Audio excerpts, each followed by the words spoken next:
Oleh karena itu kami dari Uhud Tour mengajak Anda untuk bergabung bersama kami di haji tahun ini, tahun 2022. Insya Allah kami sudah membuka haji furada. Bagi Anda yang berminat silakan mendaftar di nomor yang tertera di layar Anda. Semoga insya Allah menjadi haji yang mabrur. Dan tahun ini akan berangkat bersama kami. Saya langsung akan membimbing insya Allah. Teman-teman semua, Pak Ustadz Dr. Khalid Basalamah, Profesor Dr. Khalid Basalamah yang punya Uhud Tour itu, travel haji umroh, ini lagi mempromosikan haji furoda.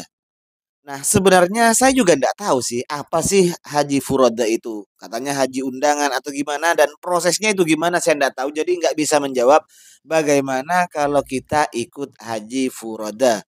Mending kita dengarkan saja juga bagaimana penjelasan dari teman Pak Dr. Khalid Basalamah ini, sesama Ustadz Salafinya.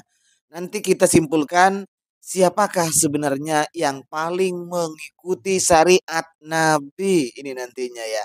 Ustadz Khalid Basalamah mempromosikan haji furoda, sementara Ustadz ini yang B berbeda, Ustadz yang C berbeda. Yuk kita dengarkan. Ustadz Badrus Salam LC. Apa hukumnya haji furoda? Nggak tahu saya.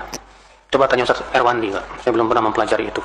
Tapi saya pribadi, Pak, memandang ini kok kayak mengambil kesempatan dalam kesempitan, Pak. Saya pernah ditawarkan haji furoda. Saya tanya, boleh saya tahu keuntungan buat saya berapa? Saya pengen tahu aja. Buat uang saku Ustadz sama haji 50 juta, per orang dapat $750. Karena bilang, aduh, fitrah anak kok menolak ya? Orang kan pengen haji, Mas. Harusnya kita memberikan kemudahan dong. Kalau misalnya haji furoda itu boleh ya. Jangan mengambil keuntungan sebesar-besarnya hanya karena menggunakan kesempatan, karena orang menunggu haji lama banget. Akhirnya sampai berapa, Pak? $25.000. Berapa itu? 300 juta. Ternyata mengambil keuntungannya besar sekali, Pak. Aduh, kata saya, maaf, ini saya nggak sesuai nih dengan fitrah saya nih. Seharusnya ya mudahkan orang untuk haji. Ini kan amalan mulia, Nabi bilang. Orang susah sekarang mau haji nungguin sampai puluhan tahun. Terus kita gunakan mengambil kesempatan yang sebesar-besarnya tuh. Saya kayaknya nggak sesuai fitrah saya. Jadi gimana Ustadz? Nggak deh. Walaupun keuntungannya gede banget sih sebetulnya ya. Lumayan sekali haji bisa beli Innova tuh, Pak. Tapi saya fitrahnya nggak bisa nerima, Pak. Iya. Jual beli jasa atau jual beli barang, Rasulullah naha an bai'il hasati wa an bai'il gharar. Rasulullah SAW melarang jual beli gharar dan jual beli hasah. Jual beli gharar, jual beli yang tidak jelas, ya, apanya tidak jelas.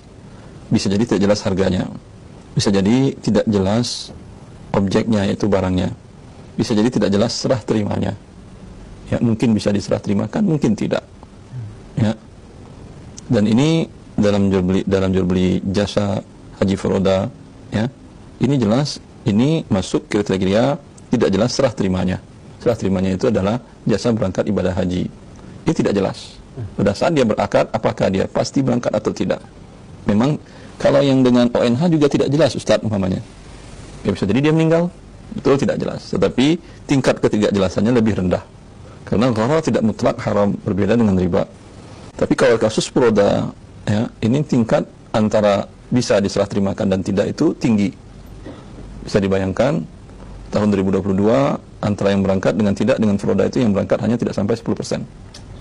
Ya, itu data yang saya dengar, wallahu ta'ala, tentang kevalidannya. Tapi yang saya dengar ada beberapa info dari